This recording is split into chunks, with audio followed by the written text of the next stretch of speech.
We are live now.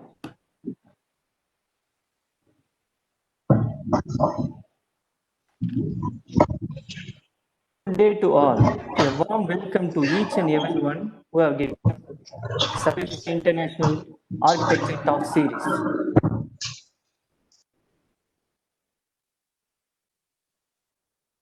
Conducted by Saveetha College of Architecture and Design, Saveetha Institute of Medical and Technical Sciences.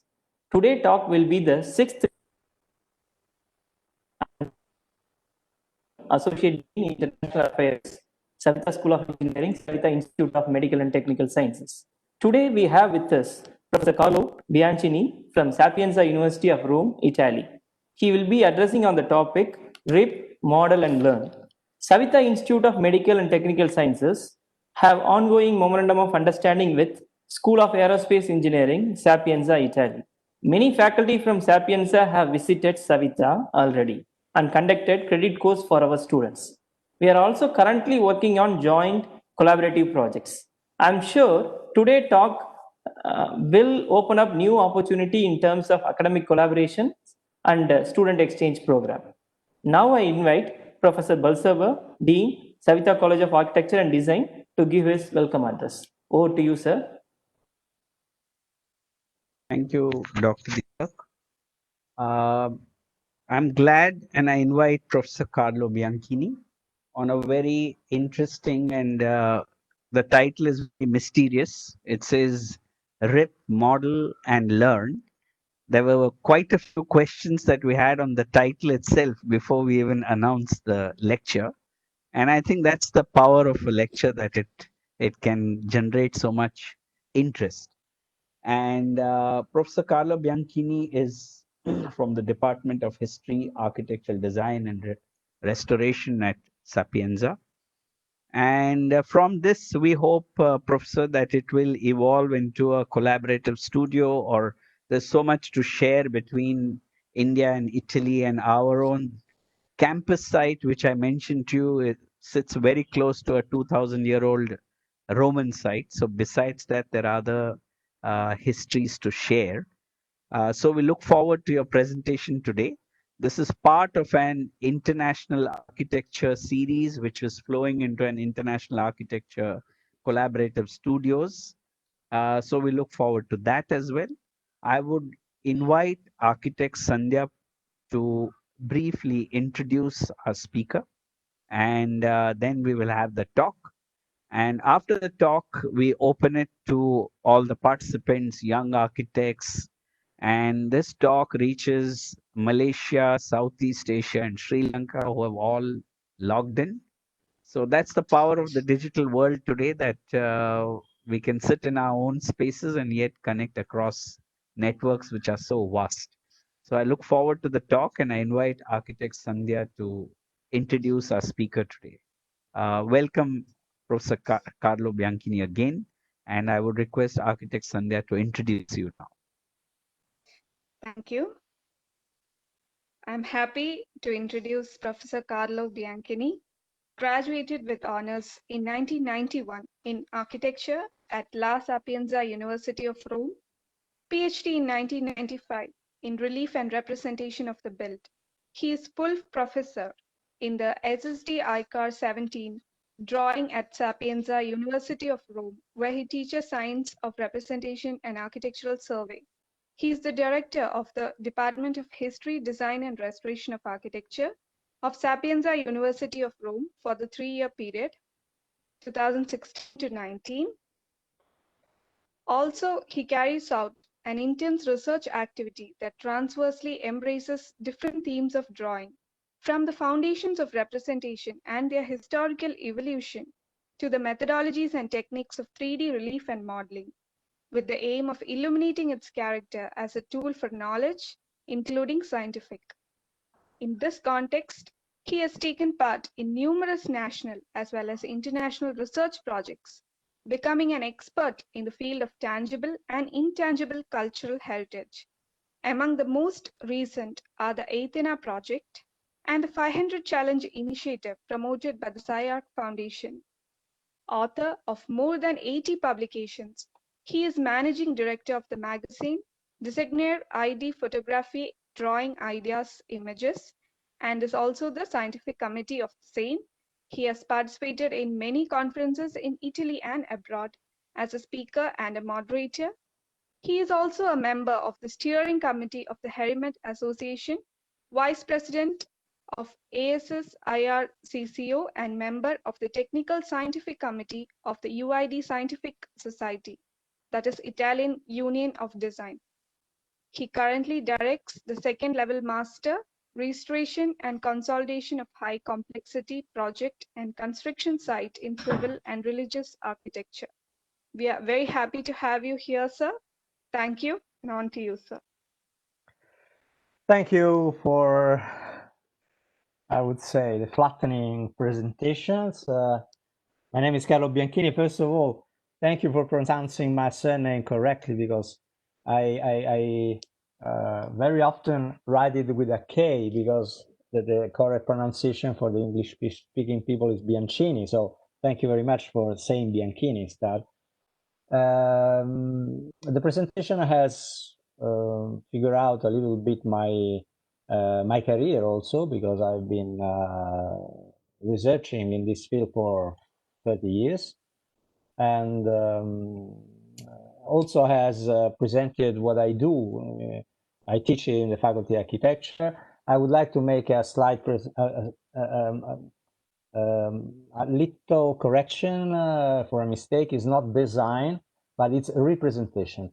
There is a slight misunderstanding on this term. Design is connected with project or architecture. Of course, we can do that, but the expertise of the field is representation. All the activity, as you would see in the presentation, connected with that process that starts with an object and goes to a 3D model or a simple drawing.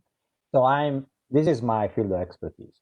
In Italy, this deals with a lot of subjects that are span from survey that in the presentation was translated not correctly with relief. It's survey, architectural survey, archaeological survey, that is connected both with traditional technology but also with new technologies like laser scanning, 3D modeling from structure from motion and UAV and so on.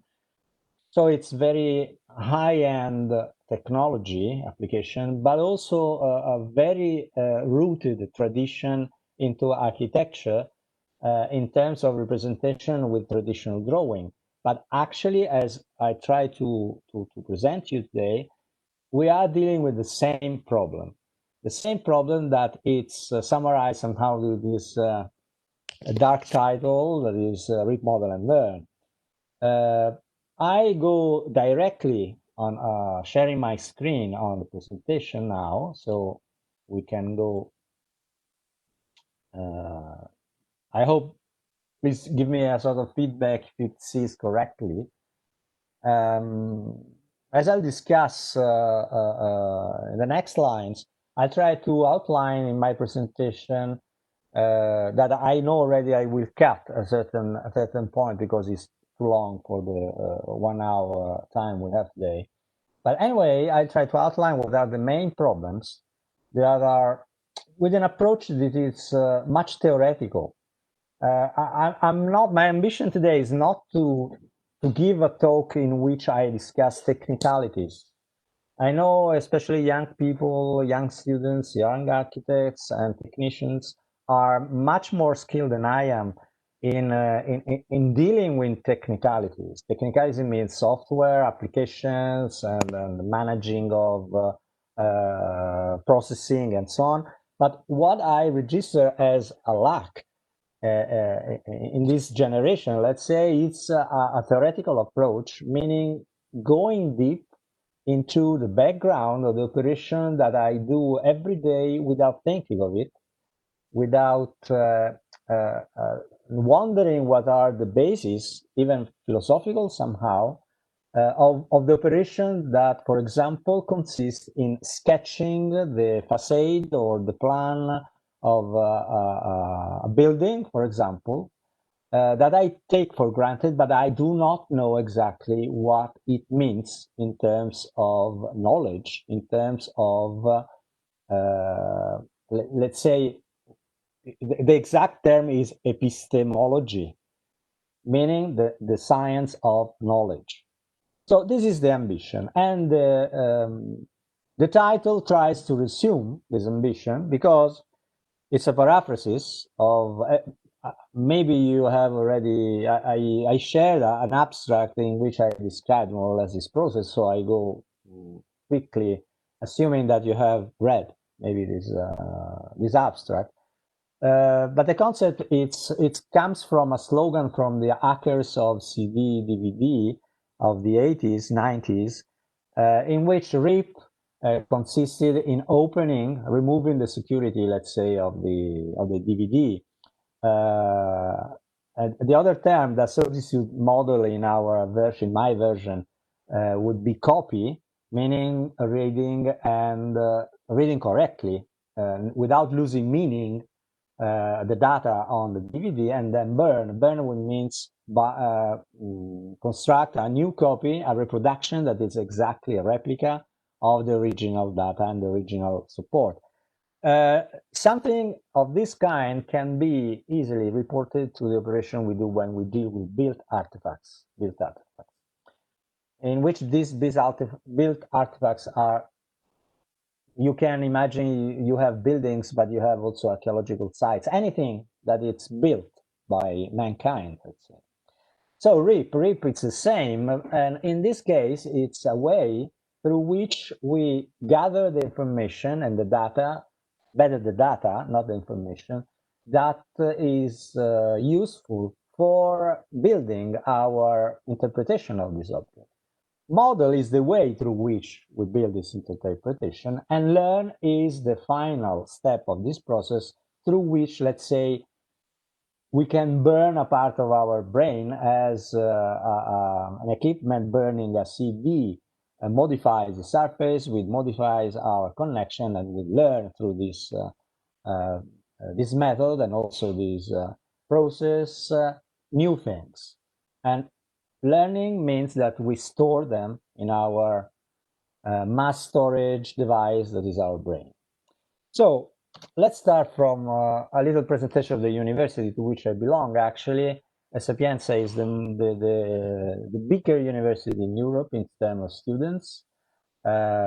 It's also very well ranked at national level, is the first, more or less, and also in a world ranking, it's now among the 200 better university, increasing the positions year by year. So we are, let's say, a good, a big university, and also a good one, let's say. It's very ancient. It was first established in 1303, so more than 7 years history, and has a very big offer, both in terms of courses, but also the numbers, the figures that pertain to research are very important, because we are talking of maybe the first Italian institution in terms of investment for research. So it's very competitive, even if it has a number of drawbacks connected, especially with the fact that it's very big. So you can imagine this is an obstacle, let's say. But let's go directly to our topic. The first question, or the first issue, is connected with knowledge. Knowledge of built artifacts. What does it mean? What does it mean is the crucial question. And this crucial question can be summarized somehow with these little very short sentences.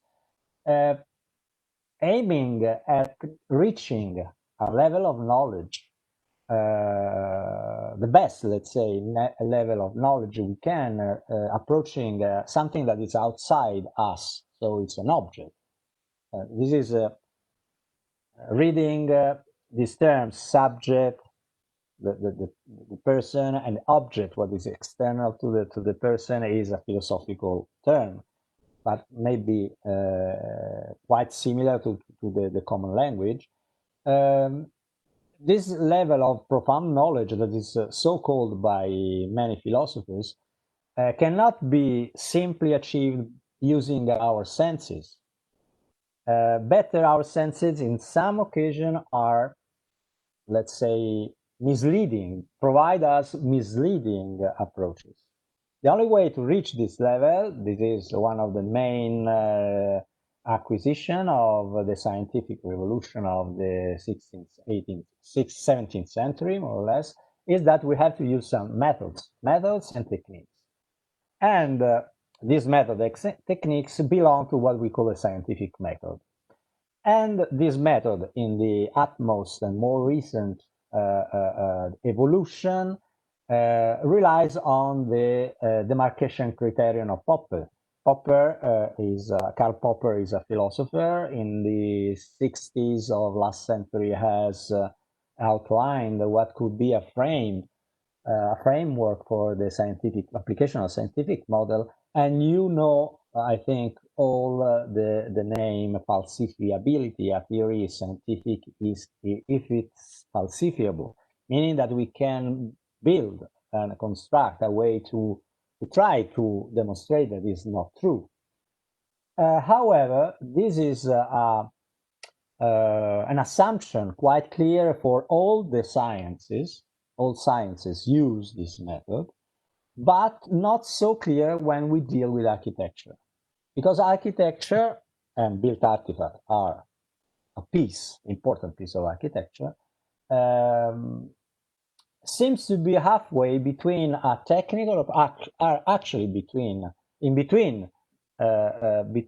two extremes. That one is technical, hard science, let's say, and the other is art. Art meaning all these sections that deal with imagination, with a creation of new shapes. And so there is a tendency to consider not into a scientific context the operation connected with knowledge of architecture. Instead, under certain conditions, this is possible, as we shall see. Another step forward, I hope, in this, is that when we have a built artifact, the way we use to get acquainted or know something about this built artifact actually is connected with what we call, at least in Italy, survey. Survey in English means many things. It's used more in a way pertaining to operation of reporting many times, like quantity surveying and so on. But actually, in another meaning, survey is connected with all that operation that imply measuring and interpretation of measuring. Actually, also the quantity surveying actually does this kind of operation. But when we deal with built artifacts, survey define a very vast field of operation that start with measuring and stops or have an outcome in terms of representations like drawings and 3D modeling. So the core of this process is turning quality into quantity. And this implies the fact that when I measure something, I need a unit of measure. Then this unit of measure is somehow used to transform what we see in an object that is not measured, is not a quantity, into a quantity. We have a line or a segment or let's say a side of something or a corner, and I decide that that corner can be transformed in a geometrical entity through this measurement. So I decide that it's a line, and I decide that that line is, I don't know, 1.5 meters through a comparison with a unit of measure. This is the first essential step to understand when I measure something, that I transform this quality into quantity. I just skimmed on the surface of this because it would be an entire lesson just dealing with this. Anyway, what we do actually after measuring, let's say, we just try to combine all the measurement we've made in a way to describe in a simplified way the object we are measuring. So imagine a simple building, for example. You want to draw the plan of this building, you take measurements. In the end, these measurements combined together provide a representation of the plan of the building. This plan of the building, or if you do not use a tape, but use, for example, 3D scanner, you acquire a point cloud. From that point cloud, you provide, for example, a superficial model like a mesh model or a NURBS model and so on. However, that model is an abstract, let's say, version of the original object. And this process that starts with the measuring and let's say finishes with the representation, like the graphic models or the 3D models, can be broken down into several steps. These steps could be the data acquisition, surveying, we call it in Italy, the operation of survey, then data selection, interpretation, representation, and commutation. I go through these steps just to show you what could be a possible interpretation and also description of this operation that are very tightly bundled together when we use it. We do not make a distinction. The distinction is, as I said at the beginning, much theoretical. So, first of all, we should understand what means modeling. This is quite, maybe it could be interpreted with a trivial remark or a discussion too much long for the problem itself. But actually, this is the core of what we do when we draw something that is already existing. But actually, as we shall see, it also is applicable to something that doesn't exist, meaning the first way, survey from the object to the representation, to the drawing or the 3D model. In the other way, we shall see is the design, the project, going from a 3D model or a 2D representation of objects to the object itself. Something that you could appreciate, I think, very well, just thinking of this crucial thing that we do not consider so much. I think it's always a sort of magic thing, the fact that we produce a package of drawings that we just deliver to a constructor, for example, and from that drawings only, that are sheets of paper, the constructor builds an object that is a building, for example. This is striking if you think of it, because the information that are on the paper is what the constructor needs to build the 3D object. So there should be a relationship between the two, a very tight relationship. And actually, this relationship is going through these steps you see here. We have a little area on the object. This little area is transformed in a geometric point that I remind you has no dimensions, so cannot be connected in any way with the things we have in our world, because there is nothing in our world that has no dimension. So it's an abstraction, a real one. Then this is a traditional way, you have to scale this model because it's too big for our piece of paper to be represented, and then we draw. And we do not draw, let's say, in a unspecified, uncontrolled manner. we draw using a specific theory of geometry that is connected to what is called projective geometry. So we use what is called a method of representation. And this method of representation can be orthogonal projection, plan, sections, and elevations, perspective, axonometry, and also there is other there are other methods, but let's say this is the more important one.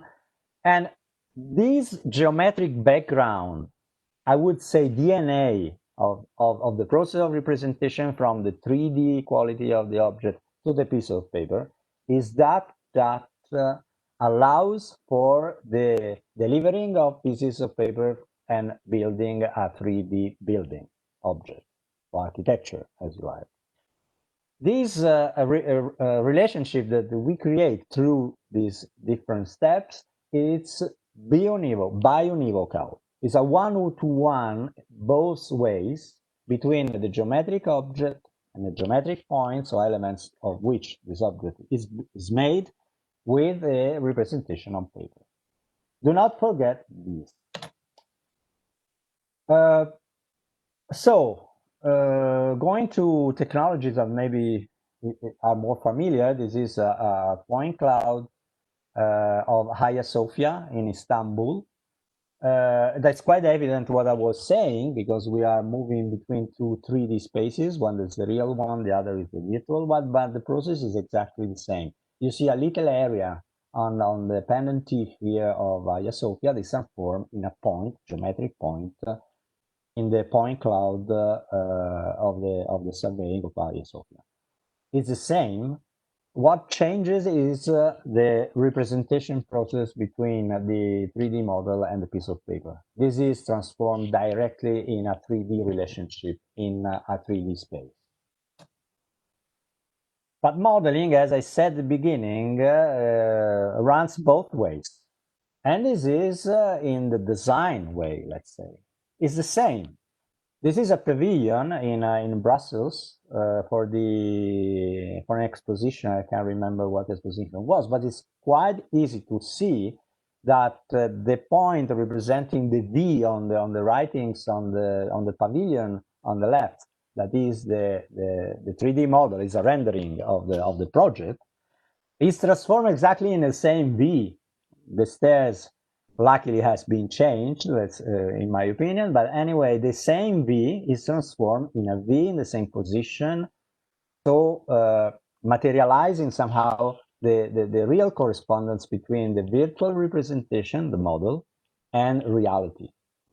So this correspondence is essential, meaning that it's the background of any representation, and we should always keep in mind this fact when we model, but even when we draw a sketch on the napkin. This is always related, if not built correctly in terms of geometry, related to this biunivocal correspondence between reality and what we draw or model.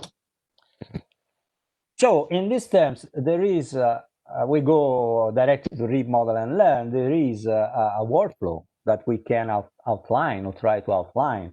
A REAP corresponds to the acquisition of data. This can be performed in different ways. So with the high-end technologies like that produce point cloud, like LiDAR system or structure from motion elaboration and so on. But also with the traditional technique, even with the tape, with I don't know, total station, or in other ways. There is not a sort of exclusion of what is traditional in comparison to what is not. Traditional is a high-end technology or new technology that is not new anymore anyway. But this is only the first step. When we built a point cloud, actually we have no information about the object. I want to make a very, I'll underline the distinction between data and information. Data is something that is captured. It's, let's say, scientific at a certain extent. It's an instrument that captures points or captures pixels that are then transformed into points by softwares and so on. But anyway, our data, you have no intelligence in it, or very, very little intelligence, because you have just to push one button, let's say. Other things, instead, starting from that data, for example, no, 1 billion points.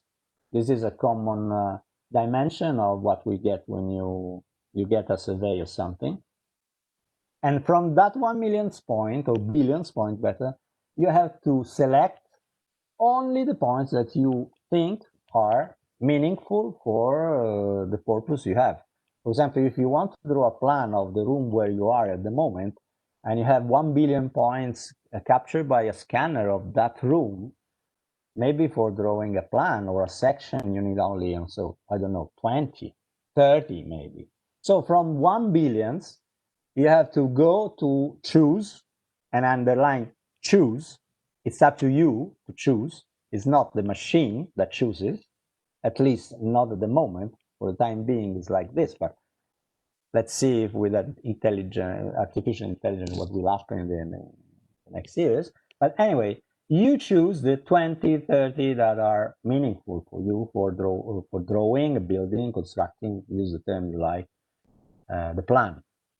So this is never, and I think can be never, an automatic operation.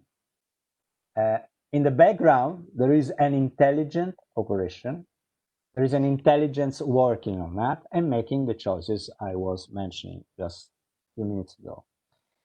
And it's not only a matter of selection, but also interpretation. Meaning that if you deal with architecture, you are supposed to know the language of architecture. I think you all know that architecture can be, let's say, dismantled somehow according to a language. For example, I always cite architectural order. Architectural order cannot be drawn, sketched, modeled without knowing the background in terms of language of architectural order, but all architecture actually has its own language. So interpretation deals with the knowledge of this language. It's like if I get a book in some Indian language that is written in Latin fonts, but I do not know the language. So I recognize the fonts, but I cannot get the meaning. So I can have all the letters you want, all the fonts you want, but I cannot never extract any meaning if I do not know the language. It's the same in architecture. This means that, and distinguish also, the value of the interpreter. There are better interpretation and worse interpretation. It depends on let's say the intelligence that is applied to this object, to this task.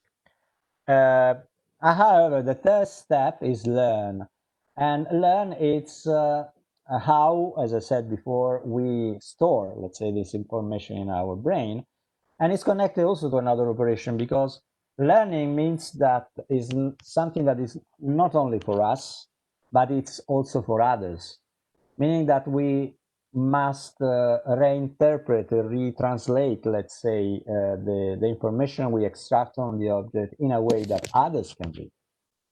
For example, you can sketch something in a napkin that it's, for you, it's very meaningful, but for others it's not, because it's your sketch on a napkin.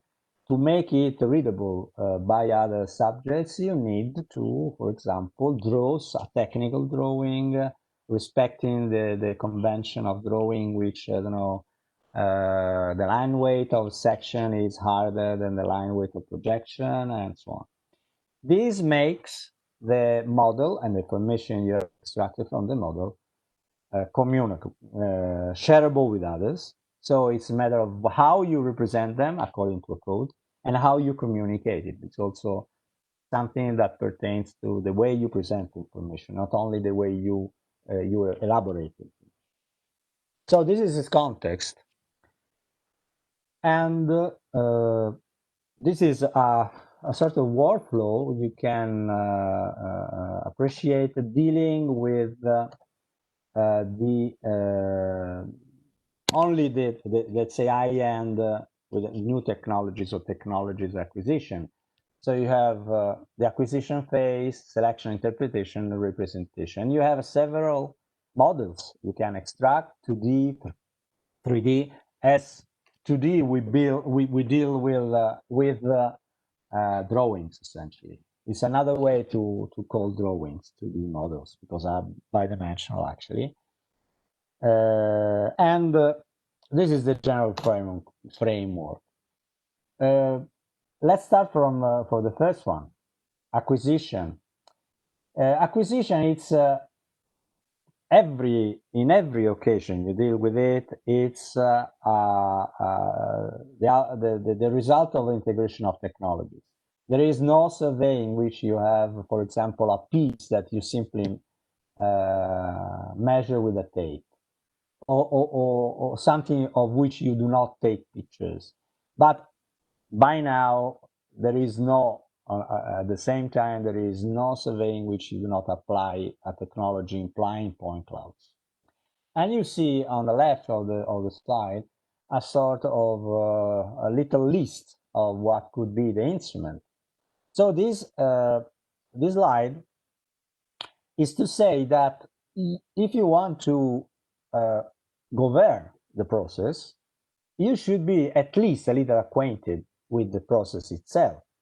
Meaning that if you are a designer, you get surveys from technical operators that are much more skilled than you on survey. But if you do not know, or if you know nothing about the way technologies and process that leads surveying, you cannot control the quality of the project or of the results that you, for example, pay for, and you get from a technician.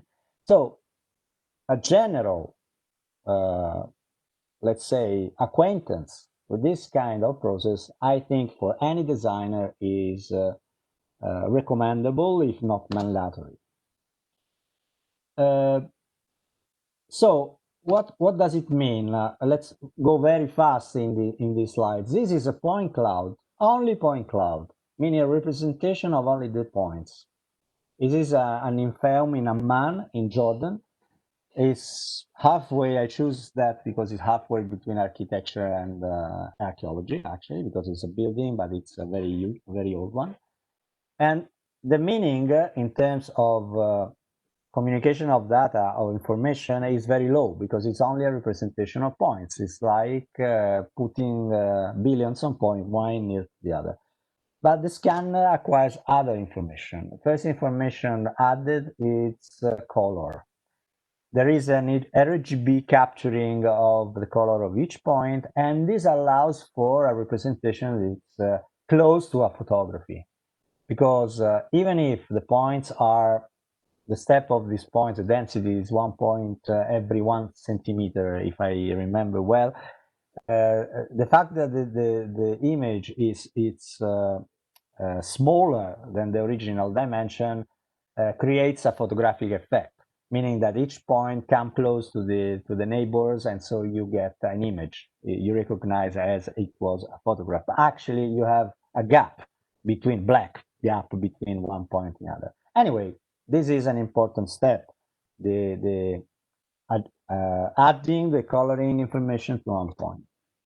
And then there is another, that is reflectancy. Reflectancy is the fraction of the power of laser that is reflected to the station.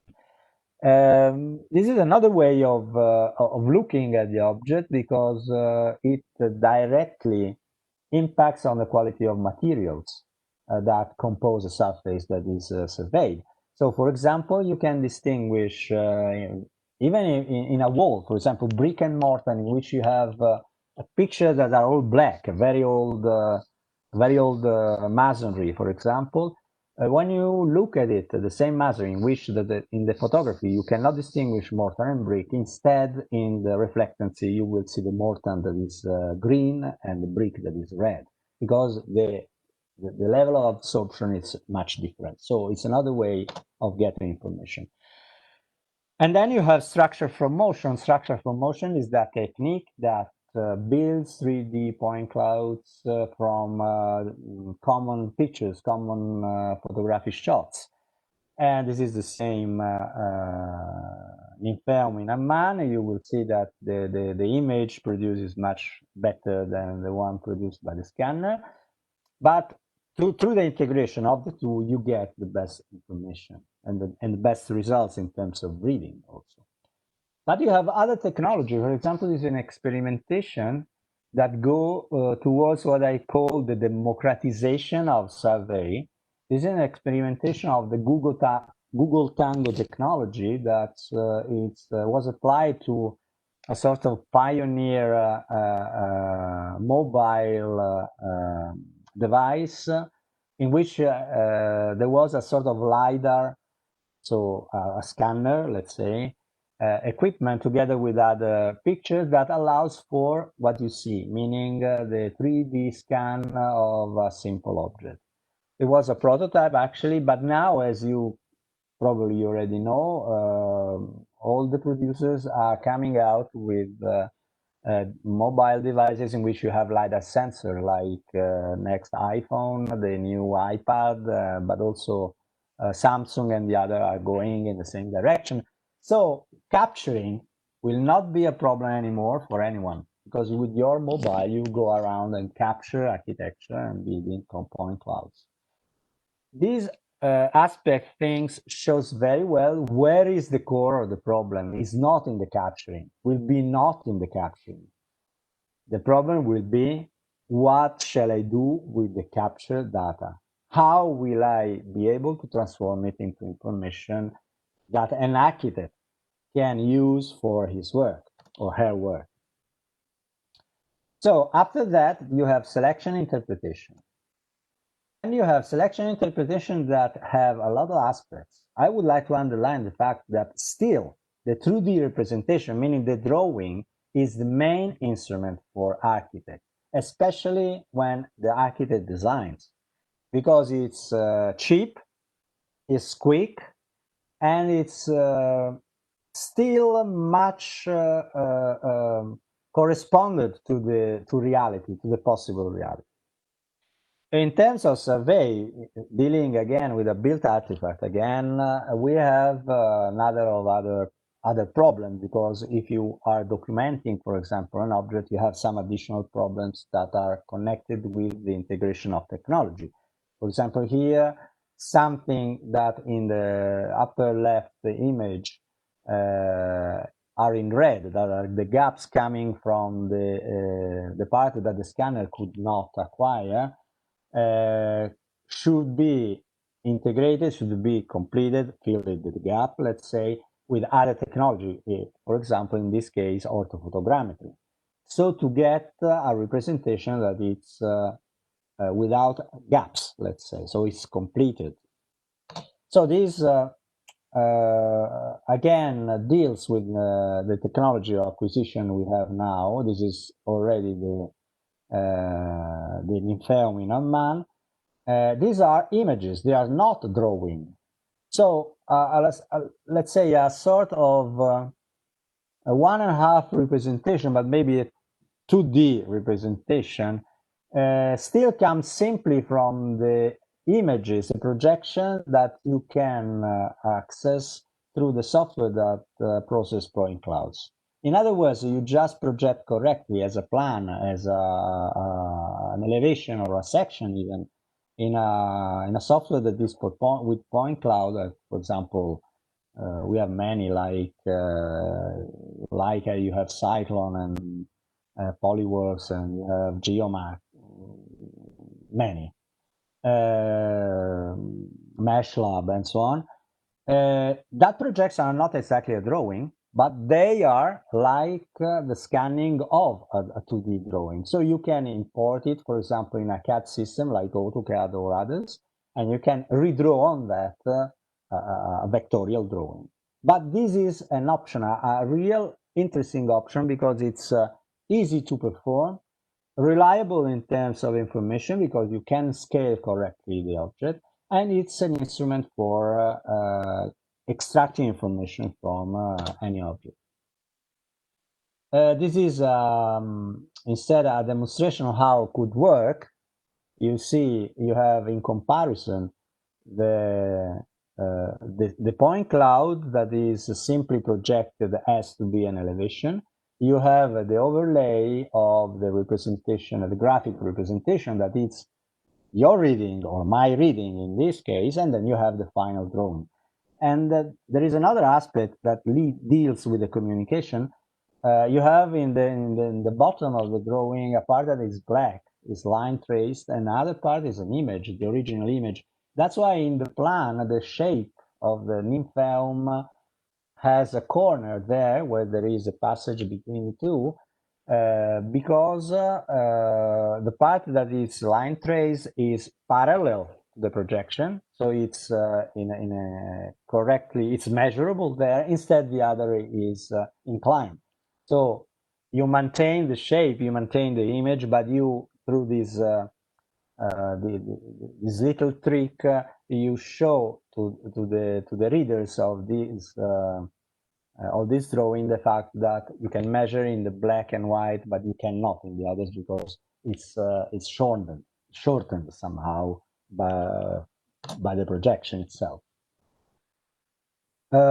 Again, always from integrated technique, there is another experience in the Roman theater in Jerash in Jordan again, and you see here it's a sort of overlaying of the different possibilities, going from a first sketch to orthophotography and then point clouds projecting, and in the end, on the right of this slide, you see the half that is line trace as a reading of the state of superficial state of the material. So it's a very thematic and also evoluted reading of level of interpretation, very high level of interpretation through the drawing. So let's say the overall workflow, we start from point clouds. This is the St. Peter's Dome in Rome. Then you have this cloud you acquire has gaps because something is not reachable by the laser beam, for example. So you have to recognize edges and gaps. Then you have to restore the continuity on the surface. So you have to close it somehow. And this closing means applying different technique for acquiring more data, but also simply closing them according to your sensitivity, and then build what is called the geometric model. Geometric model is geometric reading of the object, leading to a simplified and virtual version of the object that can host all the information you are able to put into this object. So geometrical, but also in this case superficial, but could be also some sort of hypertextual information you can add. So 3D models can be mesh models. So from the point cloud, you can understand very well, I think, from this that you have actually a passage that is a construction, a real construction made by someone that chooses. This is the project of Antonio Sangallo for St. Peter, always before the Michelangelo's one. This is a model we've been building. And then you have what we call thematic model. Referring to the possibility offered by the reflectancy that I mentioned before, this is a possibility in which, starting from the same set of data on the left, we try to outline two things. In the right upper corner, in the same material, let's say the difference in the condition of the same material. So where is more degraded, when it's a better condition, from red to green. Instead, in the right lower image, distinction of materials. So not the condition of the material, but the material themselves somehow. And then we go straight, I would say, to the models. You can recognize, of course, still images. Still images are many kinds. Could be renderings, like in this case. This is a reconstruction of an ancient medieval city near Rome. And they are useful, but not so useful for architects, because it's something that normally is used for communication and also dissemination, maybe for many purposes, spanning from touristic purposes to, I don't know, publications and so on. But in my opinion, at least, strictly speaking, in terms of knowledge of built artifacts, they do not add much. Instead, of course, you have in the same to the same family, I think, belong also animations. But we are many times asked to build something. This is the film always. It's not a particular interesting animation because it's not a 3D modeling, strictly speaking. It's a mesh built directly from the point cloud, so it's not much refined. But anyway, it was asked to us to show on the site what was the consistency of the object, and also for a web presentation, of course, and for touristic promotion and so on. Can be useful, but as you can see, for an expert, it doesn't add any information. But anyway, they have a relevance in terms of communication, especially for the lay people and a vast audience, much vaster than we can imagine in terms of experts. We have also others that are applied right now, different kind of knowledge, augmented reality, for example. There are mobile applications now that allow you for the construction of content directly referred to object. This is a small church near Rome, and you have some kind of hotspots in which you just to which you point on the left side. You see what are the operations that it's made by the explorer, let's say, and you can access information. This is augmented reality, so you see reality and you augment with some information. But again, another increasing possibility is mixed reality. Mixed reality is something in which you add, let's say, 3D object into the same 3D space of the object you are considering. So in this case, the same church, you have posters that show the information to a possible visitor, but also the indication of previous structures of the object, like windows and doors that are no more visible anymore, but can tell a story, let's say, to the visitor of the ancient structure of that object. And finally, you have virtual reality. Virtual reality is something that you use. It's very much spoken about, but used, let's say, at least in a primitive way, in my opinion. But anyway, with a very low-cost system, you have something that you can explore interactively, stereoscopically, so reconstruct the 3D structure of the object.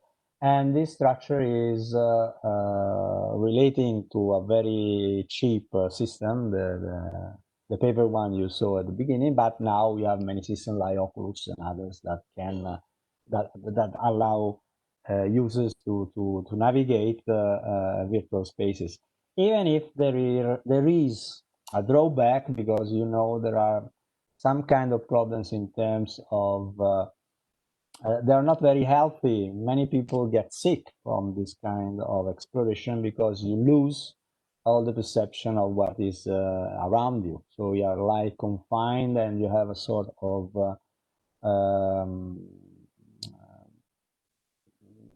your senses are not are contradictory simulating you, because you see something but you cannot hear, you do not touch, so, and you cannot move while the perception that you're moving. So there's something that is on the way to be solved, let's say. This slide is quite interesting to me because all these matters point to another crucial topic.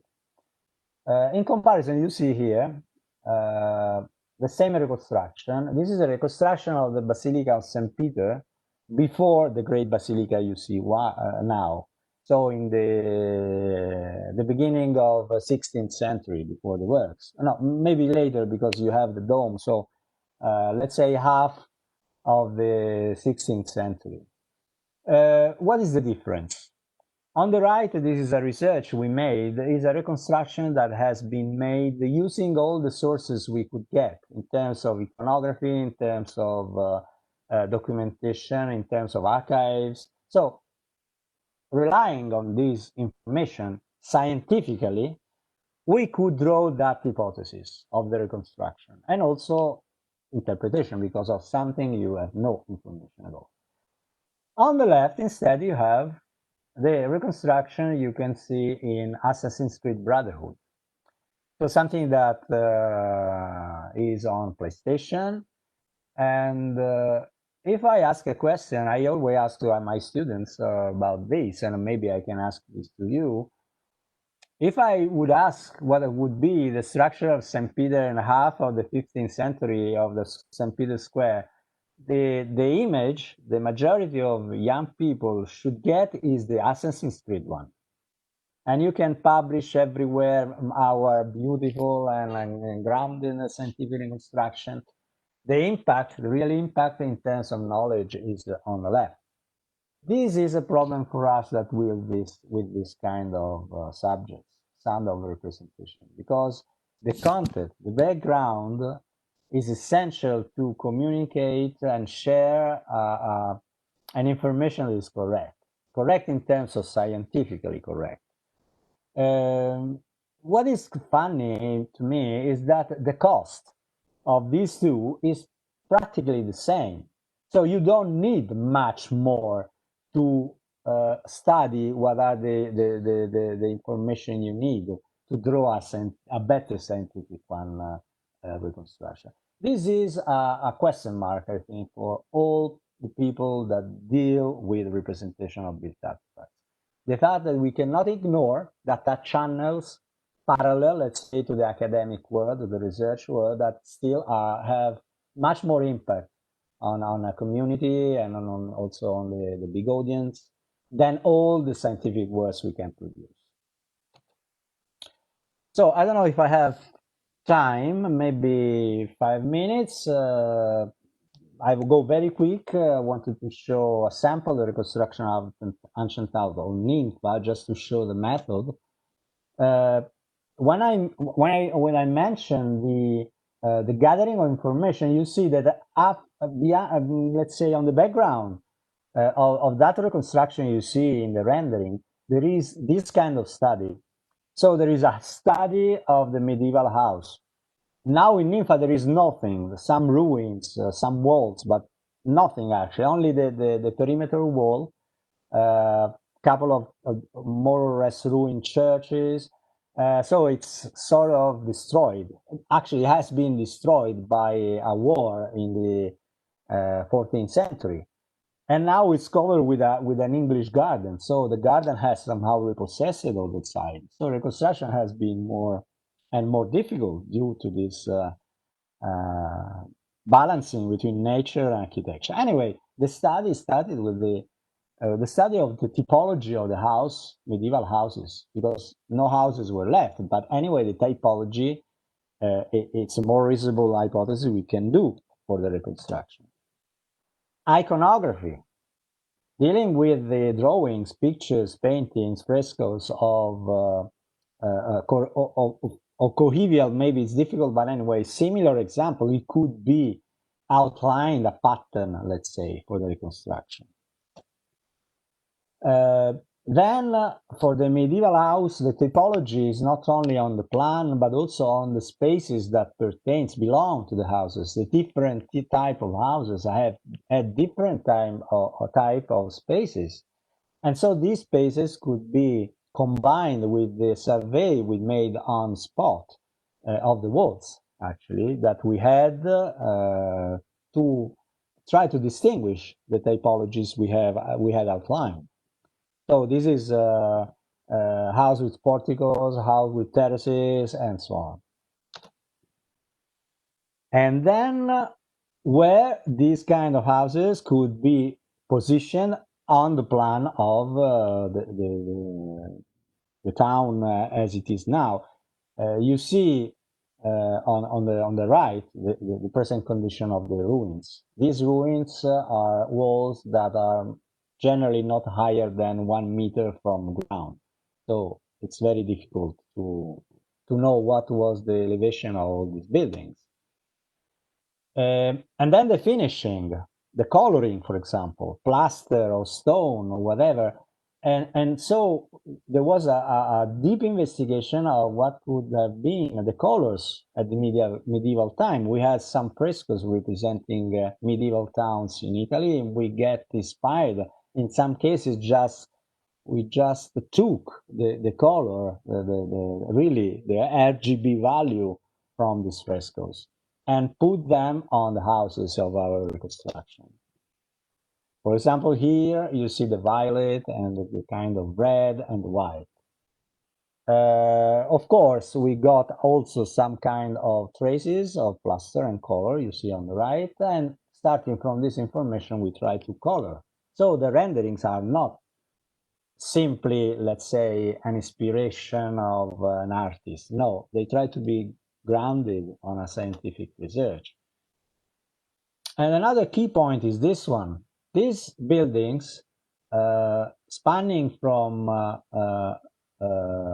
dark green to the very light one, try to show what are the most reliable buildings in terms of reconstruction, the darkest, and what are the result of our, let's say, creativity, the lightest. So one that looks at this reconstruction and NIMFA can immediately distinguish what has been more reliable, also in terms of discussing the hypothesis presented through this model and what is not. And of course, the final aim of this is that someone that comes after us can complete, can improve, can add information to ours, and then turn some of these light green houses into dark green houses. So this is the aim of scientific research also. So I would like to stop here if you agree, because I do not want to put too many information, let's say, on this, and maybe we can access question and answer question, and maybe I can stop sharing my screen. I don't know. I leave to you indication on that. Sure, sure.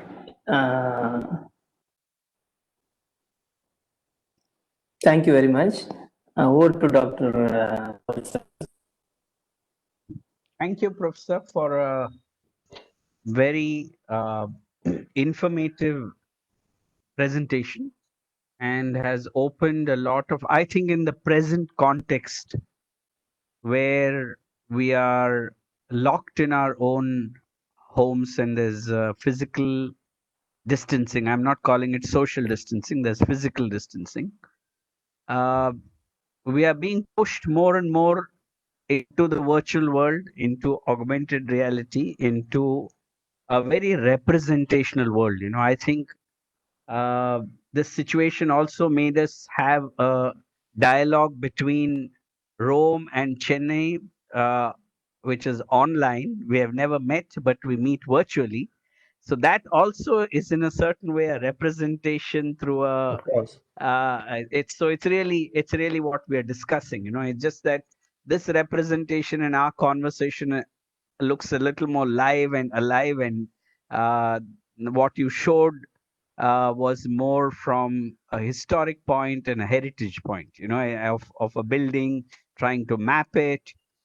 I just thought I would, for the sake of the audience, just qualify it a little in the sense that it, more than, as you rightly said, the complexity of this entire process of what you are doing in Sapienza happens because it's not only survey and documentation, but I think there is a very deep, rigorous study of history, because in the interpretation and how you formulate it, because most of it may be in a form of a ruin, maybe in the form of broken down buildings. Sometimes it is modified, and you're trying to discover what that building could have been 1,000 years ago through the mapping.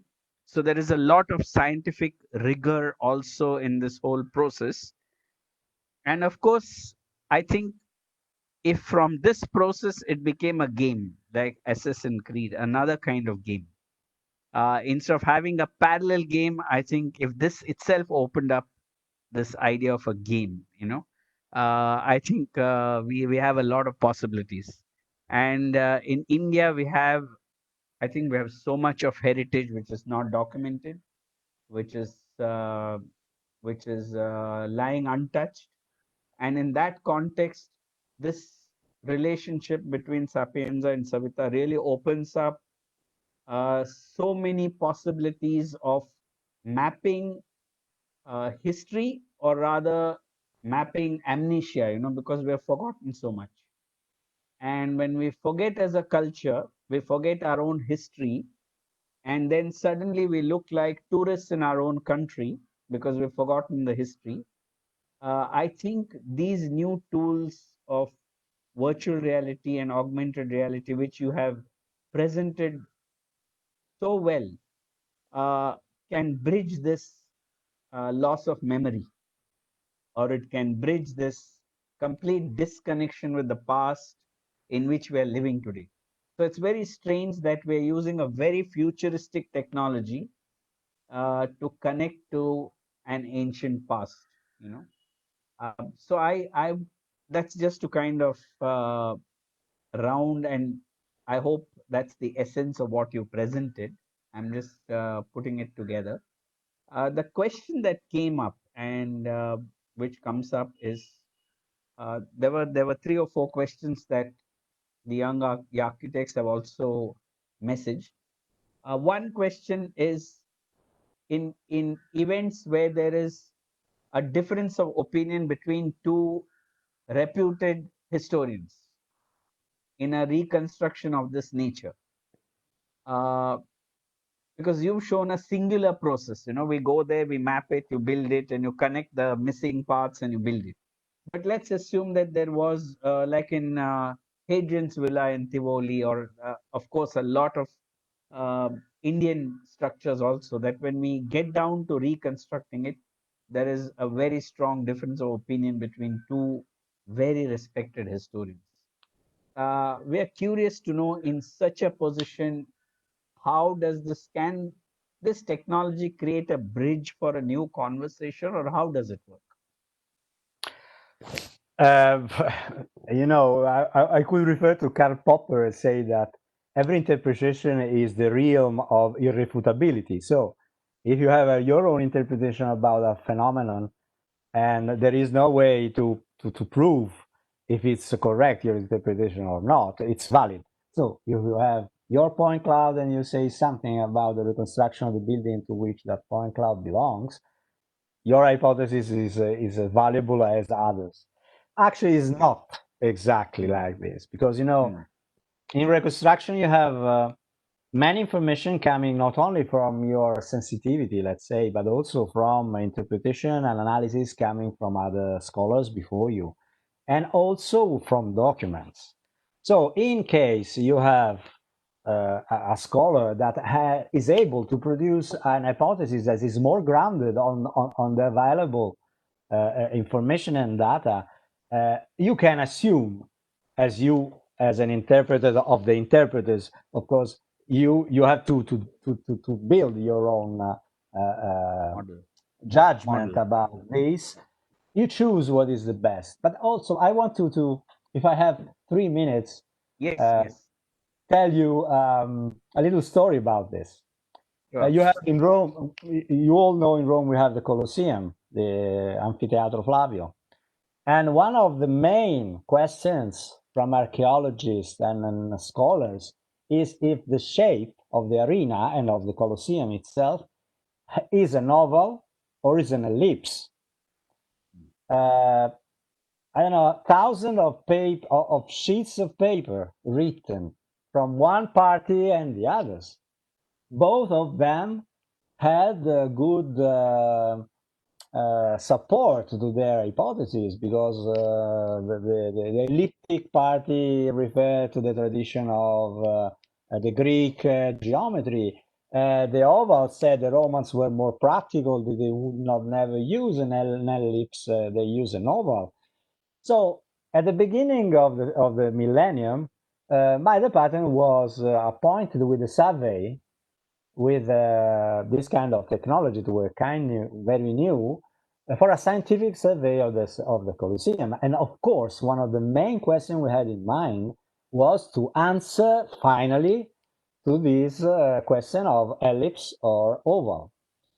You know what was the result? The result was the data we measured, and they were scientifically measured, so let's say very less than 1 centimeter accuracy, was that it was an oval, maybe, because it was an oval so close to an ellipse that you cannot distinguish it. So now you have two other hypotheses. One that I prefer actually because actually describes you what is the oval and the way the oval was built by the Romans.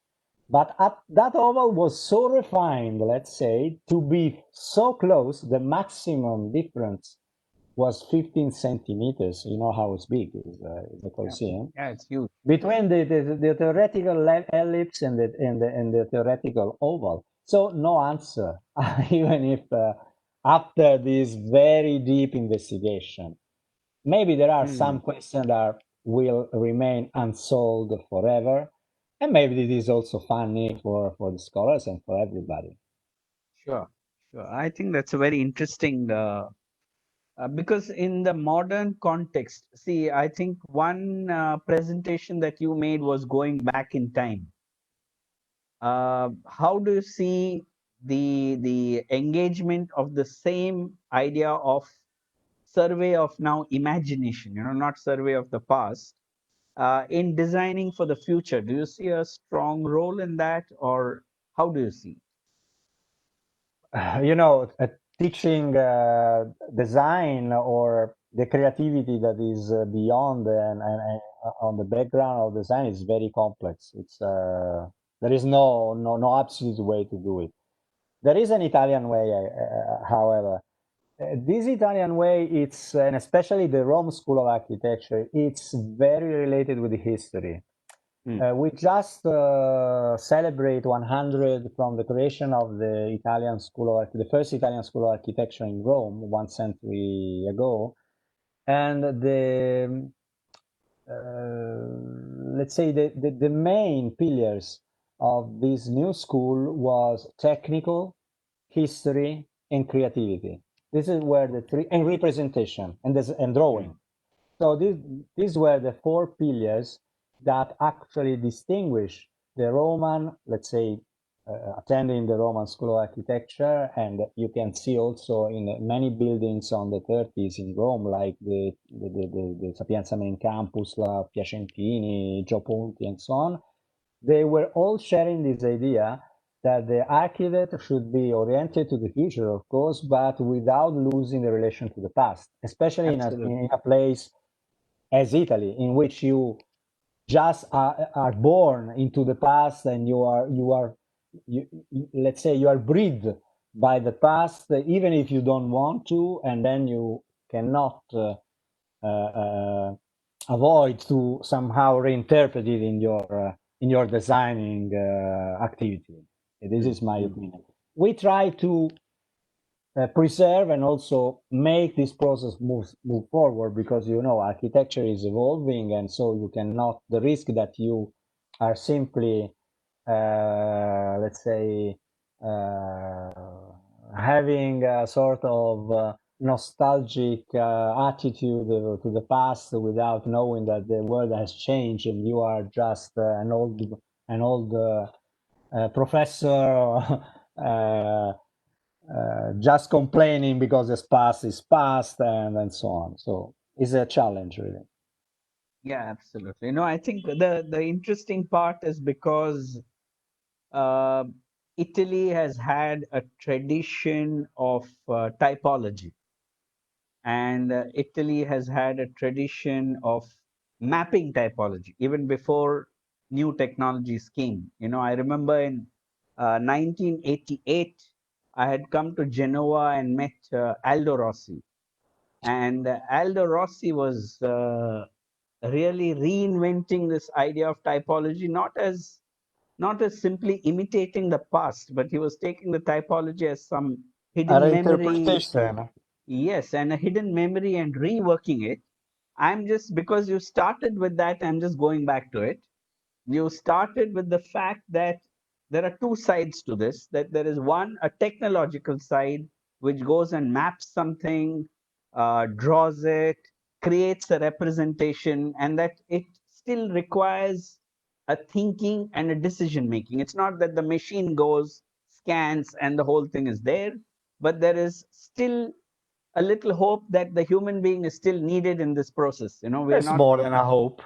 No, It's I'm just I'm I'm being a little sarcastic by saying hope that we have it's not a been need, I removed. think. It's a It's a need. need. It's a very deep need, and I don't think human beings have to fear that in these technologies will be removed completely from this process. We are going to be in that process.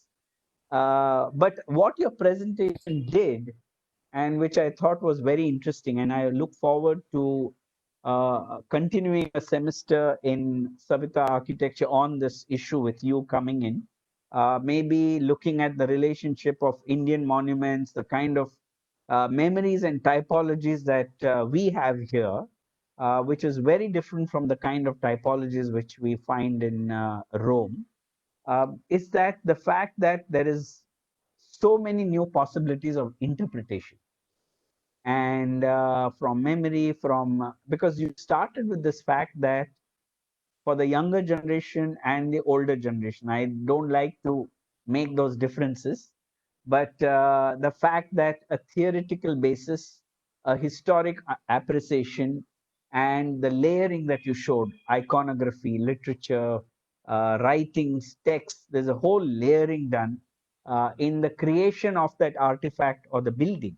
And I think that process becomes very interesting. And in Tamil Nadu, which is one of the oldest cultures, they have found Roman ruins which are 2000 years old, and they are not able to decipher it. And I think this layering technique, which you all have done in Sapienza, attempting to see how did that Roman presence happen in South India here, and open up another conversation, because now this will become an intercultural conversation. It's not a conversation situated only in Rome. I think that's where augmented reality, virtual reality, and these other representational techniques have a lot of hope, and you all, of course, have done a lot of work in this. Would you like to qualify on that? Yes, the you mentioned the lockdown. We in Italy we are more or less coming out, but in India maybe the situation is a little bit as it was in March, April here now. But anyway, it will end in somehow and some in some time. However, the lockdown has demonstrated one thing, at least to us Italians, because we're not accustomed at all to meetings like Meet or this one or whatever, or online teaching. It was really something, because my opinion is that university should be performed in person, because it's the Absolutely. only place in which people still talks personally, because Absolutely. otherwise there are no other places, Forum. let's say. Yeah. Okay, but has opened up a number of possibilities like this one. I never thought simply 1 year ago that just an Indian or university would have emailed me and I would have answered yes to as a Uh, normal.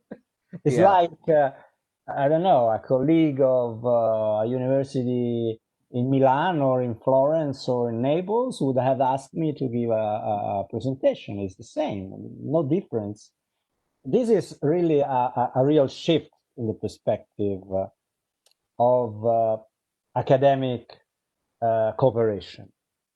And your words would have made come to my mind the idea that, for example, that project in Amman, in Jordan, the NIMFEM, was a pioneeristic, in my opinion, project, because we did not take pictures nor scans there.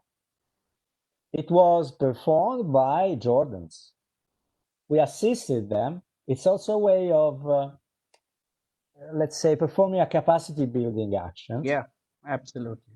I don't know, in India maybe it's different, but you're quite sensitive, I think, to colonialism. So someone arrives and shows you how things have to be made. The approach, at least in the Italian culture, is much different. It's more make the people grow and make the context grow, so capacity building, assistance, but then you have to walk on your own legs because you are there is no difference in terms of scientific capacity. Maybe in India there are some other capacities that are much more evoluted than in Italy. However, in this case, referring to the Roman site you were mentioning, maybe we can just try to figure out a project in which the Indians, let's say, take the data. Yeah. And if the Indians and the Italians, maybe with the Italians supervising at the beginning at least, through these channels, we develop a common project in which we perform the reading. Maybe we perform also the design of a possible reuse or protection or whatever of that site. This is, thanks to the lockdown, a viable hypothesis, in my opinion now. No, absolutely. I think we look forward to that because it kind of opens a new virtual world and a new communication. And I think when the lockdown is removed very soon, hopefully, this will add a new layer to the reality, which I think may have, without the lockdown, I think this stage we would have reached another 8-10 years later because we would have thought there's reality. Why look at the alternate reality? And I think today we are accepting this alternate reality because we have no choice. It's and a new tool you have in your pocket. You can use it or not according to the situation. So. Absolutely. So I think when the lockdown is removed, this new tool will enrich the normal life now, and I think it'll enrich it completely in a new way because our mind is already seeing this without the prejudice which we had 1 year ago, maybe 1 year ago when we could all meet, if we had written or someone had written to us and said, do a conversation on WebEx or Zoom, I think we would have said, no, I think we'll catch a flight and come there and talk. Exactly. And, today we are... It could be an option already, but, Yes. But now this because I've never been to India, so it could be the first time for me, but anyway. Absolutely. It's much easier and cheaper in this way. Absolutely. And it opens a new relevance for this kind of a conversation, which I think in your presentation, one can now take it even deeper by transporting into maybe 2000 years back in Rome, because it's augmented reality. And we could relook at this whole idea, because when you were presenting, I just thought that the possibilities of this joint studio are much more than what I imagined, because there's a reconstruction over time, and we are situated now in a virtual or an augmented space, and so I look forward to it. I will open it to 1 or 2 questions from the group. There's Professor Ramji, whom I know. If he has some, he often has some very interesting questions. If he has, and if he's on, would be great. Hi, Durganand Ramji. Hi. Please. I mean, I'm not a techie, but still, it has totally opened up a whole new world of possibilities. This particular technology helps us understand better. Now, I'm not seeing what is the kind of softwares that are being used for this kind of. Is there anything it's still in the realm of commercial use, or how does it? Could you repeat, because the connection was not so good, at least for me. Ramji, shall I Yeah, please. restate it? Yeah, Yes, okay. please. Yeah, Professor, the question is, what are the range of softwares which are used? Are they available in the commercial realm in the outside world? Have they been created by Sapienza, or what is No, the no, no. range of softwares? We are just using. Generally speaking, we use commercial software. Of Okay. course, university have sometimes special agreements with software houses, because we are just testing sometimes, and also we use them not for commercial purposes, but only for research one. But however, we just use softwares that it's sometimes shareware or open source, or however commercial.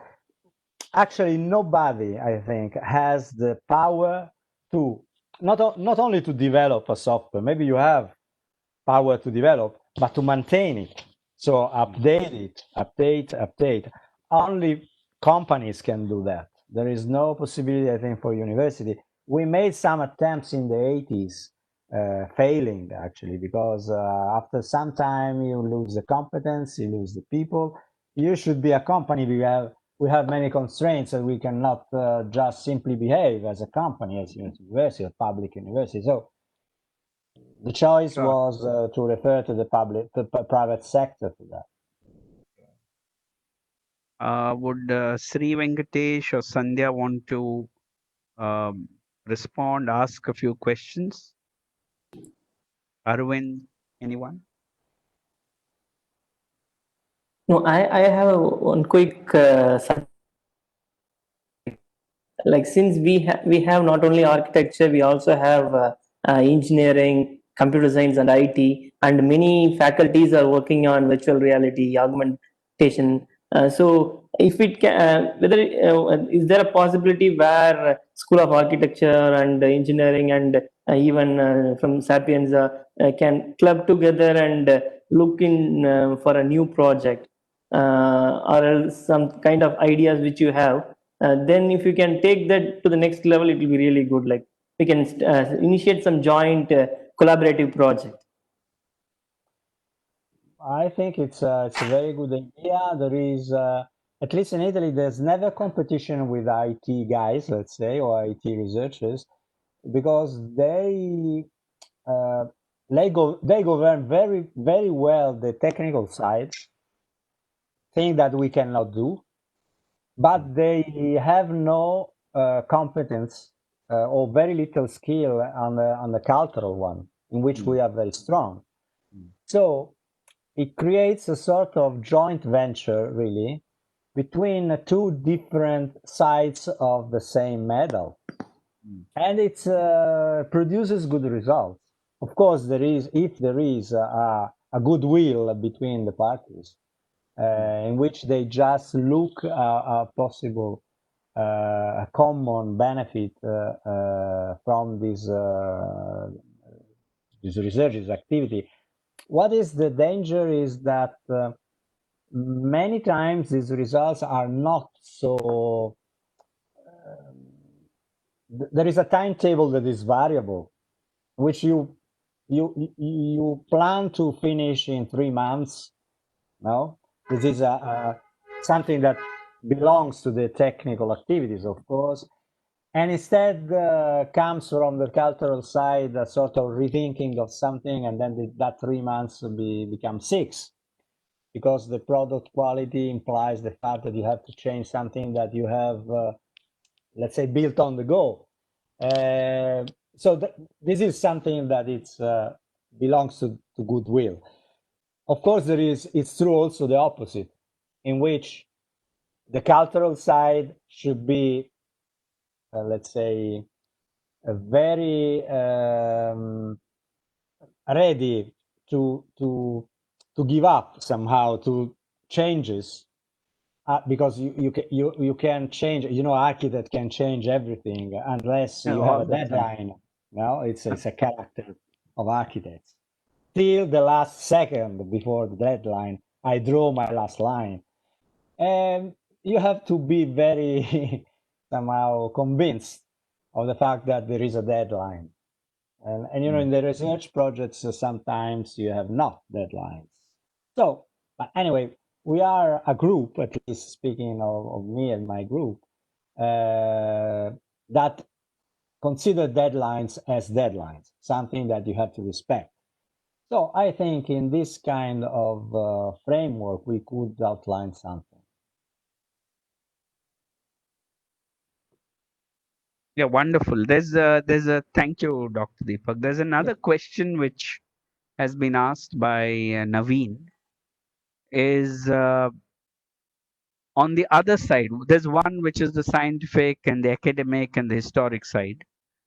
But you had also raised quite a few interesting issues which are not directly scientific or academic, but which has an impact on uh, the citizen. We may call it tourism, we may call it awareness, we may call it whatever the Public other word. engagement, we Yeah, call it. public engagement, or which is not as scientific, but it brings in a realm of cultural memory back, and like the huge model of, I think Rome is the only city with an entire model there which one can go and see.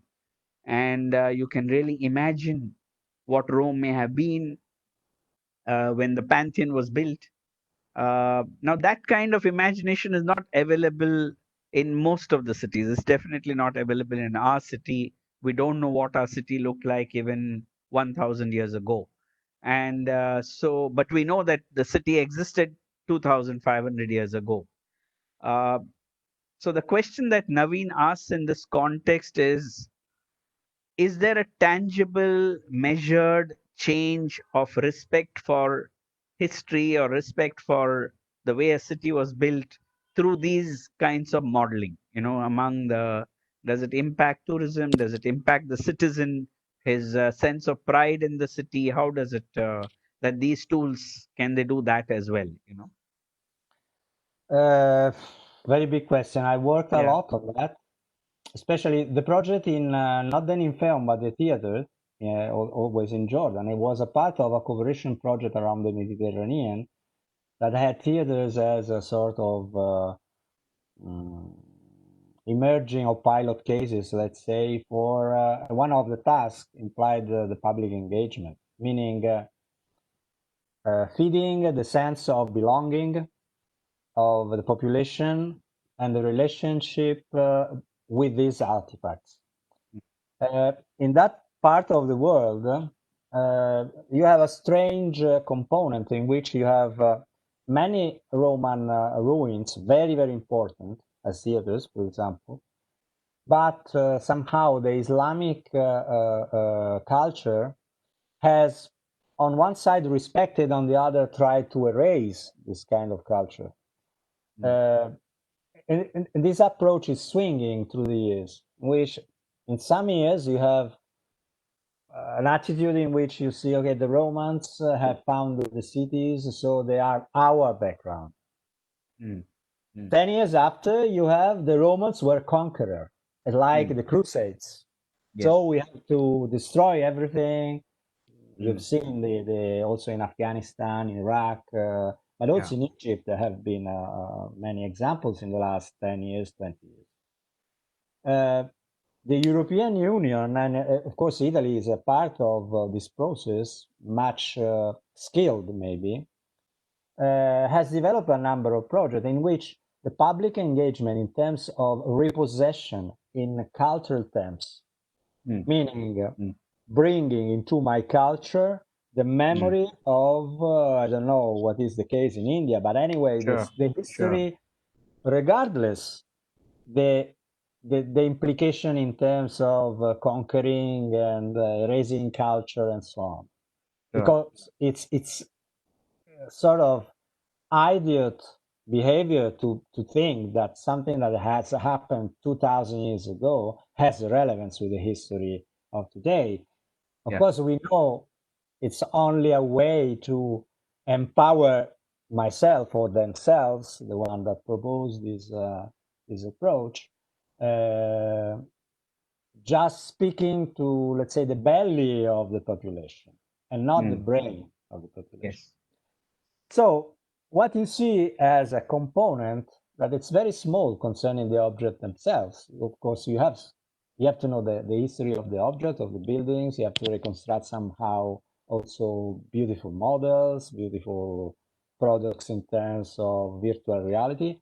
But there is a stronger component that is actually the building of sensitivity of population. Absolutely. And when I speak of this, I refer to the common, the lay people, but even lower sometimes of the lay people. As a little story also on this. If you go to Egypt, I don't know if you have ever been to Cairo or visit the pyramid.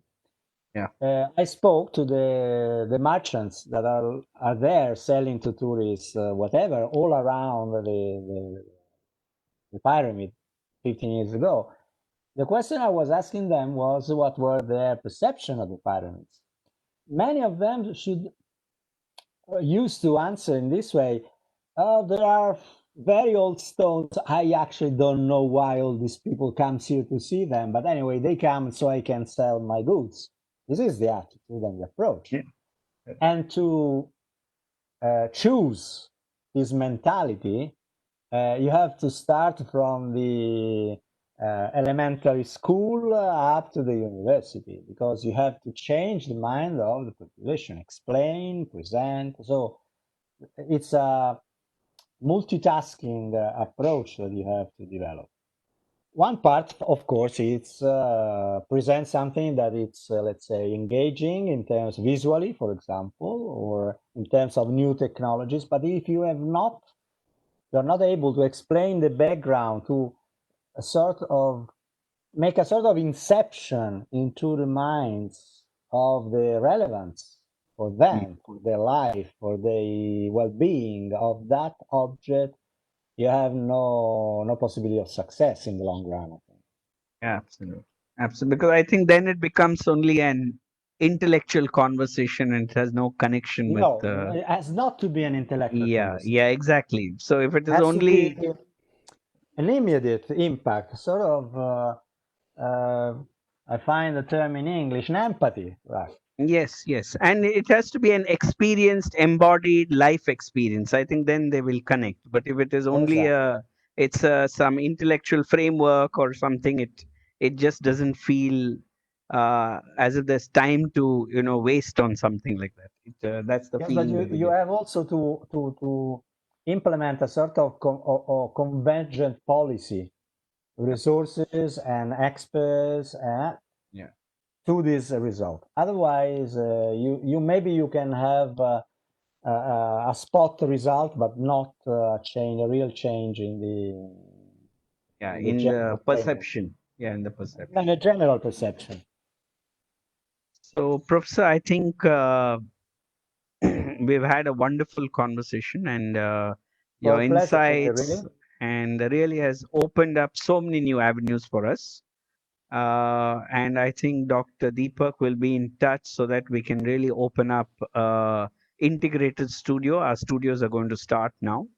And the idea is that we can explore the relevance. It could be online in the beginning, and then later, of course, we look forward to inviting you down to India and and looking at other possibilities. Between Okay. the embodied and the augmented. I think that there's a conversation, and we've been researching this relationship of embodied real experience and the augmented. So it kind of really reinforces our own curriculum also in many different ways. For So example, if you, not in a very short period, but if you can, if you want to reschedule another appointment, for example, one sure. topic that could be, I think, interesting would be HBIM, heritage BIM. Yes, I think BIM absolutely. it's something that you work on a lot Yes, we work on technically. absolutely. Absolutely. And I have some ideas also on HBeam. That is my research topic at the moment, and maybe it could be another possibility in some months or weeks or whatever. Sure. We shall keep in touch. Sure. Maybe we could, Dr. Deepak, maybe we could reschedule one on that topic, which is very important. And Sure. with INTAC, INTAC is the Indian National Trust for Cultural Heritage. And with them, we have inaugurated our Heritage Forum, which is again a national forum at Saveetha Architecture, which we will collaborate with Saveetha School of Engineering also. So I think we can look at another presentation. Maybe it's a joint presentation in the next coming few weeks, because this is a very relevant theme at the moment, and We could organize maybe extending, let's say, to an Indian partnership, an Italian partnership, for example, a sort of seminar or little symposium. Yeah, In absolutely. which we can maybe after we are starting the semester next week, so just when we finish our semester, in which discuss from the Indian side and the Italian side the same topic, just to share Wonderful. ideas, projects, and so on. Just also enlarging the profiles and the number of the speakers. Yeah, absolutely. So we look forward to that. Thank you very much again for the presentation. Great. And let's keep in touch. Yeah. Thank you. Perfect. Thank you very much for your patience. Yeah, thank you, Dr. Carlo. Thank you all.